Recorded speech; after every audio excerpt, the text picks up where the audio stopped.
C'est une nécessité vitale pour le pays, parce que trop de temps a été perdu, parce qu'un nouveau quinquennat mondialiste fera atteindre des points de non-retour, notamment en matière de submersion migratoire ou d'islamisation, en matière de désindustrialisation et de dilution de nos capacités économiques nationales, en matière de détricotage, de fracturation d'un système de protection sociale auquel les Français sont attachés.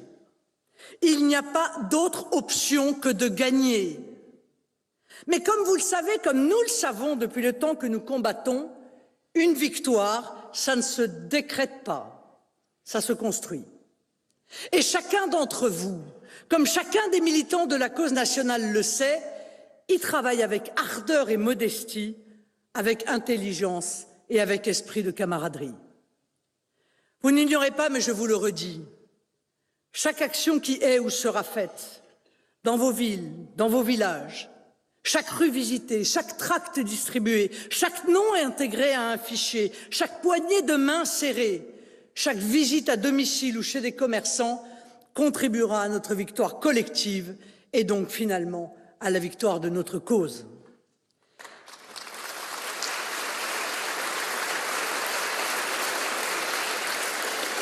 Il n'y a pas de petites actions quand il y a un grand dessein. Vous devez être d'inlassables ouvriers qui alignent leurs rangs de pavés un à un, sachant que vous construisez là la voie qui conduit à la victoire. Mais au-delà de l'action, parce qu'il y a une perspective de victoire, ce que nous devons initier avec ces élections municipales, c'est l'émergence d'une nouvelle élite. Une élite pour remplacer les syndics cravatés et sentencieux d'une lamentable faillite. Mes amis, d'où émergera cette nouvelle élite pour guider le pays vers le redressement, si ce n'est de nos rangs? Il n'est pas de meilleure école que les municipales. L'autonomie locale que nous avons voulu vous laisser conformément à vos demandes lors de la refondation de notre mouvement participe de cette exigence de montée en puissance de nos cadres. Voyez donc les difficultés qui sont devant vous comme les phases d'un parcours initiatique nécessaire. Voyez-y une chance de progresser, de vous nourrir de l'action commune, mais aussi de vous illustrer, de montrer vos capacités à faire face, et j'en doute pas dans de très nombreux endroits, à triompher. Collectivement, voyez dans l'édifice construit au municipal les bases de l'étage qui suit, c'est-à-dire les régionales et départementales, où là aussi vous aurez un rôle à jouer. Un rôle éminent, peut-être même au sein des exécutifs de ces collectivités locales. Notre projet pour la France procède certes d'une vision politique qui est la vision nationale que nous portons, celle d'une France enracinée et équilibrée, d'une nation retrouvée et apaisée par sa concorde, vivifiée dans ses valeurs, d'un pays qui, à l'image de sa glorieuse histoire et de sa prodigieuse culture, a vocation à retrouver le bienfaisant rayonnement que les peuples du monde épris de liberté attendent d'elle.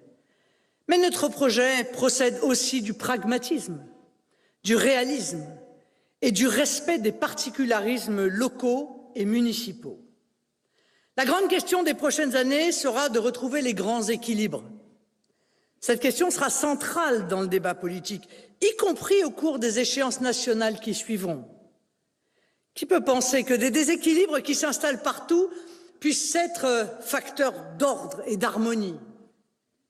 À l'échelon national, cela signifie retrouver un État stratège qui se réapproprie l'aménagement du territoire aujourd'hui abandonné aux lois du marché, aux logiques centralisatrices, au mépris des territoires et des gens. Et ici, permettez-moi d'aborder une question de fond que certains commentateurs ont trouvée aride au premier abord, mais qui vous apparaîtra ensuite fondatrice de notre vision politique. Je vous rappelle d'ailleurs à cette occasion que notre devoir est de réfléchir et de construire la politique pour demain, pas d'être les simples commentateurs des désordres nationaux ou internationaux. Pour faire simple, la mondialisation, c'est, vous le savez, la destruction de nos emplois et l'immigration massive. Mais la mondialisation n'organise pas seulement un dérèglement fou, une déréglementation folle. La mondialisation organise pour nous, et sans nous le dire, nos façons de vivre, et même notre organisation territoriale. Avec la mobilité forcée, avec le nomadisme organisé, la mondialisation conduit également à la concentration urbaine, à ce qu'il est convenu d'appeler la métropolisation, dont certains, sur cette tribune, vous ont parlé tout à l'heure. La mondialisation, elle tente à urbaniser le monde, et l'urbaniser autour de grandes métropoles, de métropoles parfois gigantesques, dans un bétonnage sans limite, au sein de conglomérats sans âme. Ce sont les mégapoles dans le tiers-monde, ce sont les villes-mondes dans les pays développés.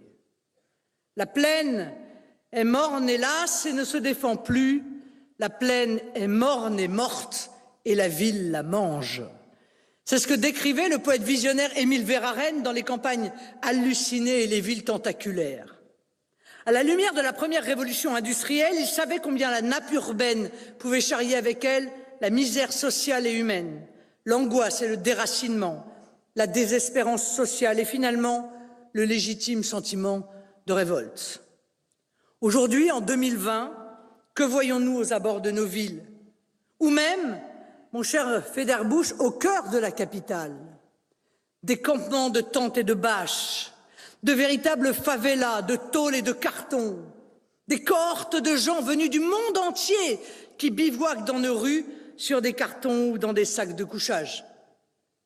Ces images cauchemardesques au XXIe siècle ne constituent pas seulement le signe de l'inhumanité du modèle mondialiste. Elles témoignent du grand désordre urbain qui règne, des effets ravageurs de l'idéologie nomade, de l'inhumanité absurde du progressisme. Or, nous le savons, les désordres en appellent d'autres. Sans qu'aucun politique ne l'analyse ni même en parle, la France du XXIe siècle voit ses métropoles régionales vampiriser les territoires qui l'entourent. Lille aspire les Hauts-de-France, Lyon la région Aura et Bordeaux la Gironde. Il y a quelques décennies, il était usuel de philosopher sur Paris et le désert français. Mais aujourd'hui, nous avons dépassé ce stade. La densification des métropoles régionales assèche les territoires.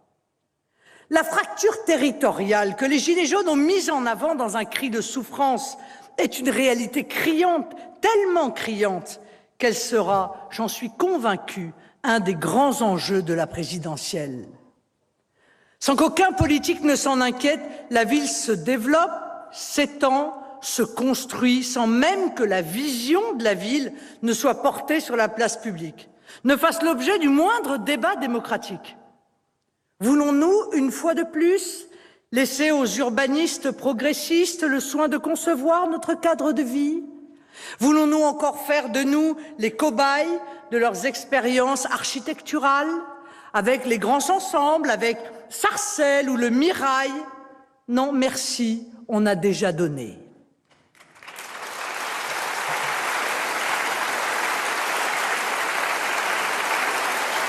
Et disons-le, mes amis, pas davantage nous voulons que toutes nos villes ressemblent par leurs immeubles de verre identiques et leur monotonie culturelle à n'importe quelle autre ville du monde. La diversité urbaine, elle fait partie de la diversité du monde. Comme une démarche en entonnoir, nous partons de l'aménagement du territoire pour parvenir à la conception de la ville, pour finir avec la politique d'aménagement urbain. Tout se tient parce que notre vision est totalement cohérente. Chacun s'étonne de la désertification des centres des villes moyennes, comme du sentiment d'abandon de nos campagnes.